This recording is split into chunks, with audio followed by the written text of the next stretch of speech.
Good morning my dear students. आपके Raghunath channel पे आप सभी का रघुनाथ स्कूल की तरफ से हार्दिक अभिनंदन, स्वागत।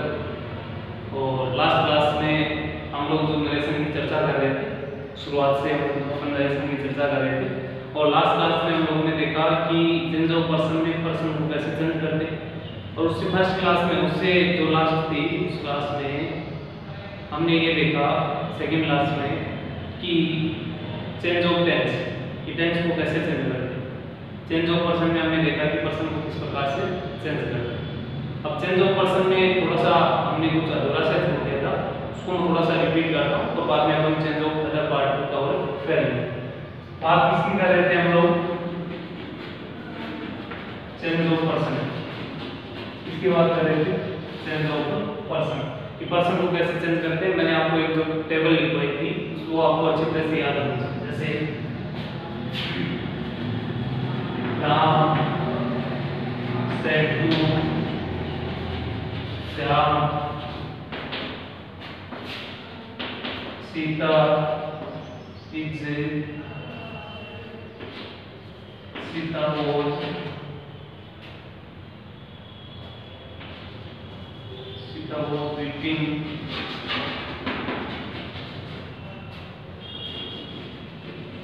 और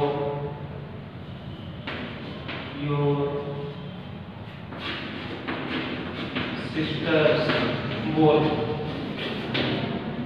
एक सेंटेंस है आपके सामने, राम से टू श्याम। राम ने किससे कहा? श्याम से कहा। क्या कहा? कि सीता वॉज वीपिंग, सीता क्या कर रही थी? रो रही थी। और your sisters both, your sisters both, कि आपकी सिस्टर की बोल के लिए सीता क्या कर रही थी? रो रही थी। ठीक है, यानी उसकी सिस्टर की कोई फ्रेंड है सीता, जो क्या कर रही थी, उसकी वो छोटे बच्चे हैं, उसके पास में, एक के पास में बोला तो उसके पास। अब अपन इसको चेंज करते हैं, यहाँ तक का एक बार छोड़ दें, यहाँ से अपन करते हैं सीता क्या आपका कौन सा पर्सन है? Third person. और थर्ड पर्सन को मैंने आपको क्या बताया था? Third person no change. तो इसका मतलब सीता का क्या रहेगा? आपका सीता रहेगा। बाद में बात करते हैं टेंस। टेंस भी इसमें करेंगे। सेकंड किस में जाएगा? फोर्थ में। फोर्थ का मतलब परफेक्ट कंटीन्यूअस में तो क्या जाएगा? एट बी और वीपिंग। तो वीपिंग का आईएनजी के साथ में भी क्या जाएगा? वीपिंग।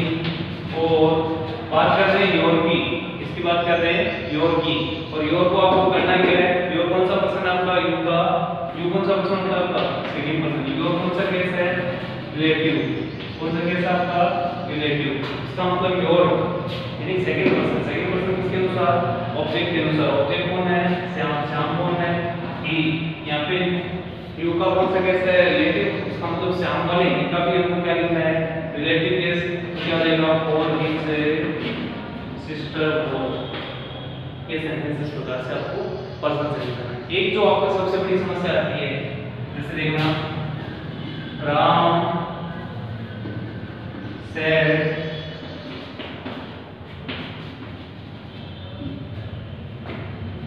जैसे your father was going with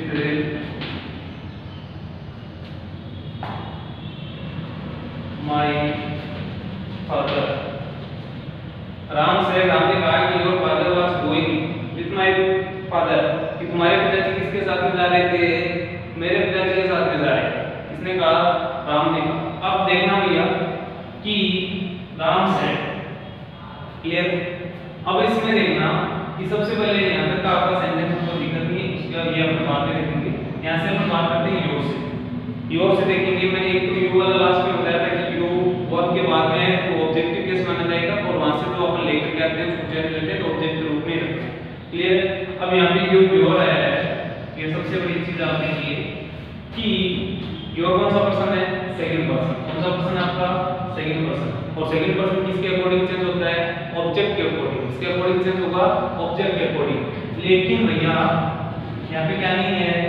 object नहीं है। यहाँ पे क्या नहीं है? आपके लिए ऑब्जेक्ट नहीं है। तो ऑब्जेक्ट मान लो अगर रिपोर्टेड स्पीच में सेकंड पर्सन का प्रयोग किया गया है तो रिपोर्टिंग स्पीच में आपको वर्ब के साथ में क्या नहीं दिया गया, ऑब्जेक्ट नहीं दिया गया, तो उस कंडीशन में आपको क्या करना है, रिपोर्टिंग स्पीच का ऑब्जेक्ट अज्यूम करना है, मानना है, सपोज करना है। क्या मान सकते हो, या तो आप फर्स्ट पर्सन में माने या आप थर्ड पर्सन में माने। राम सेड टू या तो मी कर लें या राम सेड टू हिम कर लें या राम सेड टू श्याम कर लें। तो कहने का मतलब फर्स्ट पर्सन का मतलब आई प्लूरल का, सिंगुलर का मानेंगे तो आई हो जाएगा आई को, और थर्ड पर्सन में माने तो ही सी या किसी का हम क्या कर सकते हैं, नेम रख सकते हैं। तो हमको जो मान लो जो रिपोर्टेड स्पीच है या रिपोर्टेड जो क्लोज है, रिपोर्टेड क्लोज का मतलब ये, इसमें अगर मान लो कहीं पे यू, योर और यू का प्रयोग यानी सेकंड पर्सन का प्रयोग हुआ है और रिपोर्टिंग स्पीच का मतलब इस वाला पार्ट में ऑब्जेक्ट का प्रयोग नहीं हुआ है, उस कंडीशन में करना क्या है, क्योंकि हमको तो ऑब्जेक्ट के अकॉर्डिंग चेंज होता है, यू वाला यू मतलब सेकंड पर्सन ऑब्जेक्ट के अकॉर्डिंग चेंज होगा, ऑब्जेक्ट है नहीं, इसका मतलब हमको करना क्या पड़ेगा, मानना पड़ेगा। और मानेंगे क्या करेंगे, योर को मान लो हमने मी मान लिया, राम से टू मी, नाम में क्या माना मैंने, राम से टू मी मान लिया, तो मी मान लिया इसका मतलब कि ऑब्जेक्ट हो गया, ऑब्जेक्ट हमने मान लिया सेकंड पर्सन इसके अकॉर्डिंग ऑब्जेक्ट के अकॉर्डिंग, और सेकंड पर्सन का कौन सा केस है, रिलेटिव केस है। मी का भैया रिलेटिव केस में क्या होता है, मैंने याद करवाया था, टेबल में लिखवाई थी, मी का रिलेटिव केस क्या होता है, माई, मी का रिलेटिव केस क्या होता है, आई माई मी, मैंने लिखवाया था, माई क्या होता है रिलेटिव केस, माई। फादर का क्या हो गया, फादर वाज गोइंग, सॉरी बात रही किसकी, टेंस सेंस करने की, टेंस का सेंस करने में अपन वही इसमें कौन सा आ रहा है आपका, वाज गोइंग, इसका मतलब पास्ट कंटीन्यूअस जाएगा, इसमें पास्ट परफेक्ट कंटीन्यूअस में तो क्या देगा, हैड बीन, गोइंग का क्या देगा, गोइंग विद माई, वापस आ गया आपका माई। माई कौन सा पर्सन है, फर्स्ट पर्सन, और फर्स्ट पर्सन में कौन सा केस है, रिलेटिव। फर्स्ट पर्सन किसके अकॉर्डिंग चेंज होता है, सब्जेक्ट के अकॉर्डिंग, सब्जेक्ट क्या आपका राम, इसका मतलब ये क्या है ही, और ही के अकॉर्डिंग चेंज करेंगे, यहाँ पे ये रिलेटिव केस है तो ही का भी क्या लेके आना भैया, रिलेटिव केस क्या देगा, ही से फादर। ये चीज ध्यान से देखना, योर वाली, कई बार जैसे मान लो यहाँ पे ऐसे हो सकता है, मतलब Sita said you are like my brother,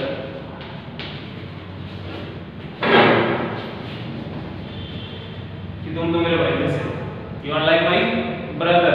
तो इसका मतलब सीता ने तो बोल दिया, लेकिन भैया यहाँ पे यू कौन सा पर्सन है, सेकंड पर्सन, यू कौन सा पर्सन है, सेकंड पर्सन, और यहीं पे बोले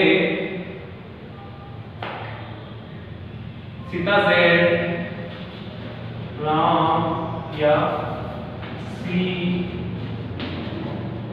टीचर्स यू, सीता ने कहा सी टीचर्स यू, तुमको पढ़ाती है, क्लियर। अब भैया इसमें एक तो ये यू और ये यू, इन दोनों को चेंज करके कैसे देखेंगे, देखना भाई सेंटेंस को, कंफ्यूज होते हैं आप लोग यहाँ पे बार बार। इसमें देखना कि सीता से यू कौन सा पर्सन, सेकंड पर्सन, ऑब्जेक्ट नहीं है भैया तो मानना पड़ेगा, मान लिया आपने, क्या माना, नहीं मान लिया, मान लो आपकी बार ही मान लो, ऑब्जेक्ट है तो ऑब्जेक्टिव ही थोड़ी मानेंगे, ऑब्जेक्टिव कैसे मानेंगे, कोई ना कोई, तो ऑब्जेक्टिव केस ही का क्या होता है, ये मान लिया यू आया इसका मतलब सेकंड पर्सन ऑब्जेक्ट के अकॉर्डिंग, यू यहाँ पे भैया ये देखना सब्जेक्टिव केस है या ऑब्जेक्टिव केस है, देखना ये सब्जेक्टिव केस है या ऑब्जेक्टिव, शुरुआत में है तो सब्जेक्टिव केस है, तो सब्जेक्टिव है तो इन का क्या करेंगे, सब्जेक्टिव केस, इनका सब्जेक्टिव केस भैया क्या होता है कि आर का मतलब टेंस कौन सा भैया, वो आपके पास फॉर्म आ रही है, you are like my brother, इसका मतलब आर कौन से में आ रहा है, कंटीन्यूअस में नहीं है, ये मैंने टेंस में भी आपको तो वैसे टेंस नहीं पढ़ाया लेकिन फिर भी बता दूं, ये क्या है, किसमें नहीं है, कंटीन्यूअस में नहीं है, ये कौन सी का है, सिंपल प्रेजेंट का सेंटेंस है, और सिंपल प्रेजेंट का तो जाएगा किसमें, सिंपल पास्ट में, ही वाज पास्ट में जाएगा, इसमें जाएगा पास्ट सिंपल में, सिंपल पास्ट में, तो आर की इजेमा की सेकंड फॉर्म क्या होती है? वोल्ट्जबर्ग। बी की फर्स्ट फॉर्म होती है इजेमा, सेकंड फॉर्म क्या होती है? वोल्ट्जबर्ग। क्योंकि बी क्या होती है? एक मेन वर्ब के रूप में आती है और मेन वर्ब में उसकी फर्स्ट फॉर्म होती है इजेमा, सेकंड फॉर्म होती है वोल्ट्जबर्ग। पास्ट प्रेजेंट सिंपल क्या तो जाएगा इसमें पास्ट सिंपल में, और पास्ट सिंपल में जाएगा इसका मतलब वर्ब की कौन सी फॉर्म आएगी भैया? Second form. और आर क्या यहाँ पे यू तो क्या आ रहा था? प्लूरल का था, लेकिन ये तो सिंगुलर आ गया, इसका मतलब ये थोड़ा ना यहाँ पे वर्ब का प्रयोग करेंगे। वर्ब का प्रयोग न करके हम किसका प्रयोग करेंगे? वॉज का प्रयोग करेंगे। तो यू चेंज किसमें हो गया भैया? ही में चेंज हो गया। यू तो किसका सब्जेक्ट था आपका? कैसा सब्जेक्ट है? ये प्लूरल का सब्जेक्ट था, लेकिन ही है, ये कैसा सब्जेक्ट है आपका? सिंगुलर है। तो इसका मतलब ही के साथ किसका प्रयोग होगा? वॉज का प्रयोग होगा। You was like. अब यहाँ पे आ गया आपका माई। माई का मतलब फर्स्ट पर्सन और रिलेटिव केस। फर्स्ट पर्सन किसके अकॉर्डिंग? सब्जेक्ट के अकॉर्डिंग। और रिलेटिव केस सब्जेक्ट कौन है? सीता। सीता का मतलब सी, और सी का रिलेटिव केस क्या हो जाता है भैया? हर। क्या होता है? हर। ही वाज लाइक हर, और बाद में क्या करेगा भैया? Brother. He was like her brother. Clear? अब उसके बाद मैंने एक ऊपर एक सेंटेंस और लिखा है, ये देखना, सी टीचर्स यू। इसको बड़ा भी कर सकते हैं, C teaches you and my brother, कुछ भी लिख सकते हैं। पर्सन सेंस करना सीखना आपको हर हालत में। जैसे मान लो सीता से C teaches you and my brother।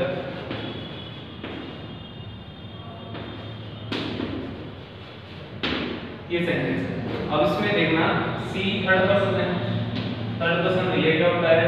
No change होता है। और टीचर का इसका मतलब कौन सा टेंस है भैया? एस का प्रयोग किया जा रहा है। इसका मतलब टेंस कौन सा आपका? Simple present. और सिंपल प्रेजेंट जाएगा किसमें? सिंपल पास्ट में। और सिंपल पास्ट में आएगा तो इसकी सेकंड फॉर्म क्या हो जाएगी? तो क्या हो जाएगी? तो अब बाद में बात करते हैं तो यू। अब मैंने आपको समझाने की कोशिश इसलिए यू यहाँ पे ले आया, नहीं तो यू यहाँ पे रहा था, इसमें कोई दिक्कत नहीं है। यहाँ पे यू लिखने का मेरा उद्देश्य ये है कि आप सब्जेक्ट और ऑब्जेक्ट की पहचान लें। सेंटेंस के स्टार्टिंग में अगर यू आया है, इनमें तो दोनों में कोई फर्क नहीं है, लेकिन इनको चेंज करते तब फर्क आ जाता है। ठीक है? सब्जेक्ट के स्टार्टिंग में, यानी सेंटेंस के स्टार्टिंग में यू आया तो इसका मतलब वो कौन सा केस है? सब्जेक्टिव केस है। और मान लो वर्ब के बाद में आया, इसका मतलब वो केस कौन सा भैया? ऑब्जेक्टिव केस है। रिलेटिव तो योर होता ही है, ये ऑब्जेक्टिव केस है। और पर्सन कौन सा हो गया? Second person. सेकंड पर्सन मतलब किसके अकॉर्डिंग चेंज करना पड़ेगा? ऑब्जेक्ट के अकॉर्डिंग। ऑब्जेक्ट है ही नहीं इसमें, क्या करेंगे? वही मानने वाले बात है, नहीं मान लिया फर्स्ट पर्सन थर्ड पर्सन में से मानना आपको। ऑब्जेक्ट नहीं माना, और नहीं माना तो ये ऑब्जेक्टिव केस की डिमांड कर रहा है, क्योंकि ये भी तो ऑब्जेक्टिव है। जहाँ पे ऑब्जेक्टिव है वहाँ पे ऑब्जेक्टिव रखेंगे, जहाँ पे सब्जेक्टिव है तो वहाँ पे सब्जेक्टिव। क्योंकि यहाँ पे वर्ब है, इसका मतलब ये तो नहीं कि यहाँ पर आई लिख सकते हैं, सब्जेक्टिव गलत हो। यानी मतलब वर्ब के बाद में ऑब्जेक्ट आना है तो क्या लिख दिया? मी। उसके बाद में एंड माई। माई का मतलब फर्स्ट पर्सन, और कौन सा केस? रिलेटिव। तो फर्स्ट पर्सन किसके अकॉर्डिंग? सब्जेक्ट के अकॉर्डिंग। और सब्जेक्ट कौन है? सीता। सीता का मतलब क्या है? सी। और ये रिलेटिव केस है सीता का। सी का भी रिलेटिव केस क्या होता है भैया? हर। और आगे क्या आ गया? ब्रदर। इस प्रकार से आपको क्या करना है? चेंज करना है। क्लियर? आप एक बार इसको नोटिस करें ध्यान से। जो कोई समस्या है उसको आप कमेंट बॉक्स तो नहीं है चालू, लेकिन आप डायरेक्ट मेरे से कांटेक्ट कर सकते हैं।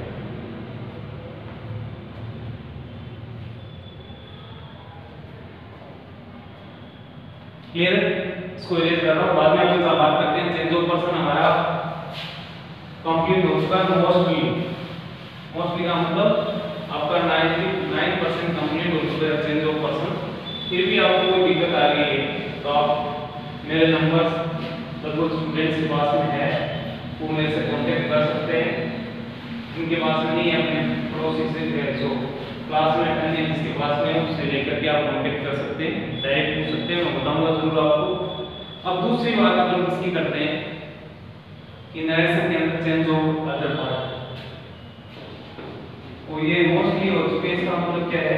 कुछ और कुछ रह गया है, मैं छोटा तो नहीं हूँ लेकिन फिर भी जहाँ जहाँ पे पढ़ते जाएंगे एग्जाम्पल्स जो भी आएंगे उसमें मैं बताता हूँ। Change of other part, change of other part, ठीक है। इसमें सबसे पहले अपन देखते हैं कि भले आपका एक्टिव पेज हो, भले आपका नरेशन, भले आपके वॉइस हो, भले डायरेक्ट इंटरव्यू हो सकते हैं या नरेशन हो, उसमें सबसे पहले आपको देखना सेंटेंस का टाइप पहचान होनी चाहिए, सेंटेंस को कैसे पहचाने। तो इसमें सेंटेंस आपके जो मीन के आधार पे, अर्थ के आधार पे जो सेंटेंस है वो कितने प्रकार के हैं? 5 प्रकार के। कितने प्रकार के? 5। पहला आता है आपका असर्टिव सेंटेंस, दूसरा आता है आपका इंटरोगेटिव सेंटेंस, दूसरा कौन सा था भैया? इंटरोगेटिव। तीसरा आता है आपका इंपेरेटिव सेंटेंस, कौन सा आता है? इंपेरेटिव। चौथा आता है आपका OPTATIV, ऑप्टेटिव। तो पांचवा आता है आपका एक्सक्लेमेटरी, एक्सक्लेमेटरी। तो ये जो अर्थ के आधार पर हम 5 प्रकार के सेंटेंस देखते हैं, ये आपको नरेशन में भी याद रखना है 5 प्रकार के सेंटेंस को, और वॉइस भी सीखेंगे तो उसमें भी आपके लिए आएंगे कि 5 प्रकार के सेंटेंस के बेस पे आपके नरेशन चलेंगे और 5 प्रकार के सेंटेंस के बेस पे आपके वॉइस चलेंगे। और इंग्लिश में सेंटेंस कितने प्रकार के हो गए आपके? अर्थ के आधार पर, स्ट्रक्चर के आधार पर, सेंटेंस के अर्थ के आधार पर कितने प्रकार के हो गए? 5 टाइप्स के हो गए। इनकी अपन चर्चा करें। असर्टिव का सेंटेंस का मतलब एक साधारण सेंटेंस जिसको अपन बोलते हैं, अफर्मेटिव जो सेंटेंस होता है इसको असर्टिव को अपन अफर्मेटिव भी बोल सकते हैं, कोई दिक्कत नहीं। बात रही इसकी इंटरोगेटिव, इंटरोगेटिव एक तो आपका किससे शुरू होगा? WH वर्ड से, एक हमारा किससे शुरू होता है? HC से। इसी बात भाई को अगर मान लो किसी बच्चे को तकलीफ आ रही है नरेशन में और किसको लेकर के? टेंस से संबंधित लेकर के, आप जो मैंने 10th क्लास के लिए जो टेंस करवाए हैं उनके वीडियोस ज़्यादा नहीं है, 10 से 12 वीडियोस है। उस 10 से 12 वीडियोस में साढ़े 10 मैंने कंप्लीट करवाए विद यूजेस के साथ में।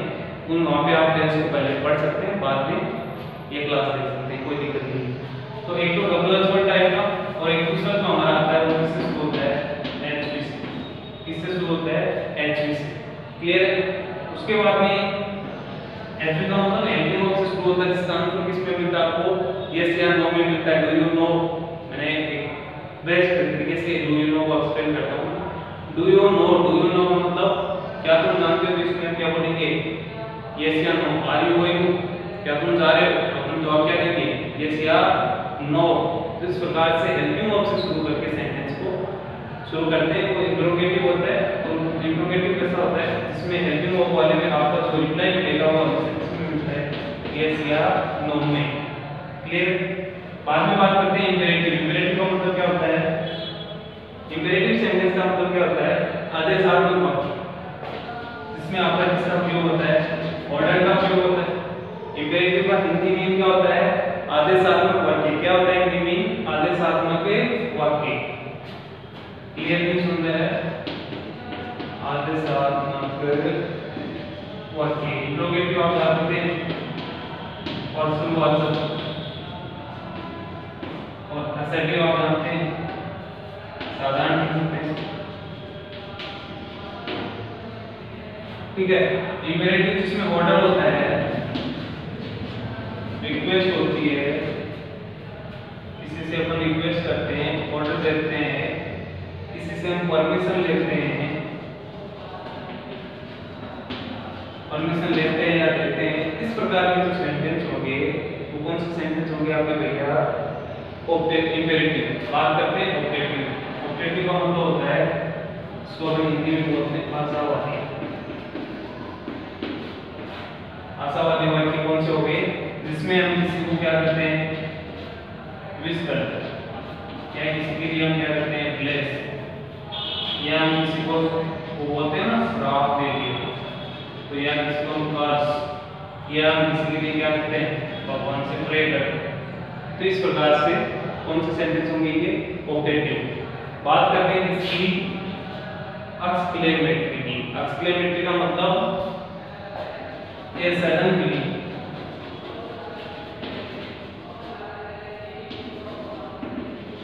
एक सडन फीलिंग है, अचानक कोई भी फीलिंग होती है वो हमारी कैसी होती है, एक्सक्लेमेटरी, जिसको अपन क्या बोलते हैं हिंदी में विस्मयादि बोधक,